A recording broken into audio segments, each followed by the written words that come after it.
Welcome to மாயா பஜார். இன்றைக்கு நாம் பார்க்கும் ரெசிபி சந்தவை. சந்தவையில் இனிப்பு காரம் ரெண்டும் செய்யலாம், பார்ப்போம். பொன்னி அரிசி புழுங்கல் 2 கப் எடுத்து 1.5 மணி நேரம் தண்ணியில் ஊற வச்சுட்டு கிரைண்டரில் ஃபைன் பேஸ்ட்டாக அரைச்சி வச்சுக்கணும்.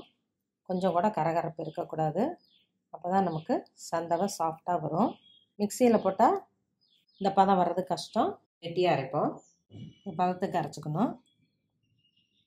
இட்லி அரிசி விட பொன்னி அரிசி போடுறப்ப நமக்கு சந்தவை சாஃப்டாக கிடைக்கும், நல்லா மணமாக இருக்கும். இட்லி பானையில் தண்ணி கொதிக்குது. நம்ம தட்டத்தில் மாவை ஊற்றி வச்சிட்டோம், இதை வச்சுருவோம். வெறும் அரிசிங்கிறதுனால வேகிறதுக்கு லேட் ஆகும். இட்லி போல் 5 நிமிஷத்தில் வேகாது, அதனால் நல்லா ஹை ஃப்ளேமில் 10 நிமிஷம் விட்டுருவோம். வேகட்டும். 10 நிமிஷம் ஆயிடுச்சு. ஓப்பன் பண்ணி பார்ப்போம். ஊசினால் குத்தி பார்க்கலாம். மாவு எல்லாம் ஒட்டாமல் வருது, எடுத்துருவோம். சந்தவை புளியறது மரம்பாங்க. இட்லியை பாதி பாதியாக கட் பண்ணி போடுவோம், மொத்தம் ஈஸியாக இருக்கும்.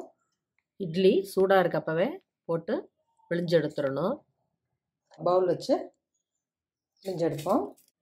இது முதல் வர்றதை கொஞ்சம் எடுத்துடலாம். நம்ம எண்ணெயெல்லாம் பூசி வச்சுருப்போம், கழுவுனாலும் இந்த ஹோல்ஸில் கொஞ்சம் டெபாசிட் ஆகும், அதனால் எடுத்துடலாம். மாவு கெட்டியாக இருக்கிறப்ப நமக்கு சந்தவை நூலாட்டமும் வரும், கையில் ஒட்டாமையும் இருக்கும். கொஞ்சம் தண்ணி அதிகமாக போயிடுச்சுன்னா சந்தவை கட்டாயி வரும், கையில் ஒட்டும். மேற்கு மாவட்டங்களில் திருமணமான தம்பதியரை வீட்டுக்கு அழைச்சிட்டு வர்றப்ப முதல்ல சந்தவையை இனிப்போட பரிமாறுவாங்க. இதே போல் எல்லா இட்லியும் வச்சு நம்ம சந்தாவை பிழிஞ்சிருவோம்.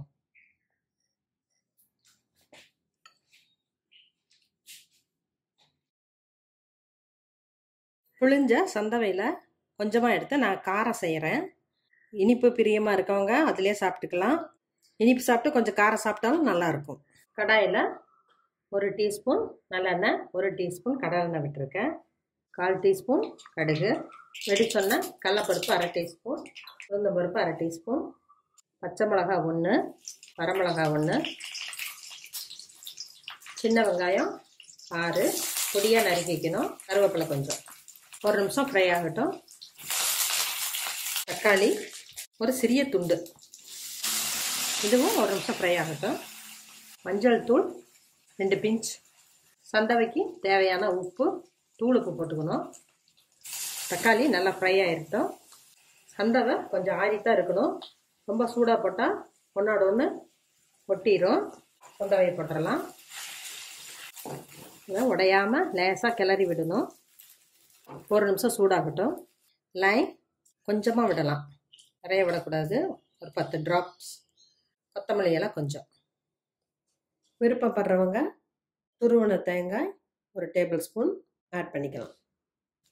நல்லா சூடாயிருச்சு, ஸ்டவ் ஆஃப் பண்ணிவிட்டேன். காரமும் ரெடி ஆயிடுச்சு. இது பெரியவங்களுக்கு ரொம்ப பிடிக்கும். சந்தவை ரெடி ஆயிடுச்சு. குழந்தைகளுக்கு உருக்கின நெய்யோட நாட்டு சர்க்கரை, வெல்லம் போட்டு கொடுக்கலாம். எல்லா சர்க்கரையும் நல்லாயிருக்கும். சந்தவையோட தக்காளி குழம்பு, ஒயிட் கிரேவி, எண்ணெய் கிரேவி எல்லாமே கலந்து சாப்பிட்லாம். சந்தவைக்கு தேங்காய் பால் பெஸ்ட்டாக இருக்கும். இடியாப்பம் தேங்காய் பால் ரெசிபியில் மாயா பஜார் நிர்மலா கஜேந்திரங்கிற யூடியூப் சேனலில் நான் தேங்காய் பால் எப்படி எடுக்கிறது, வெல்லம் போட்டு காய்ச்சறதுன்னு காட்டியிருக்கேன். குழந்தைங்களுக்கு செஞ்சு கொடுங்க, செஞ்சு பாருங்கள், சாப்பிட்டு பாருங்கள். தேங்க்யூ.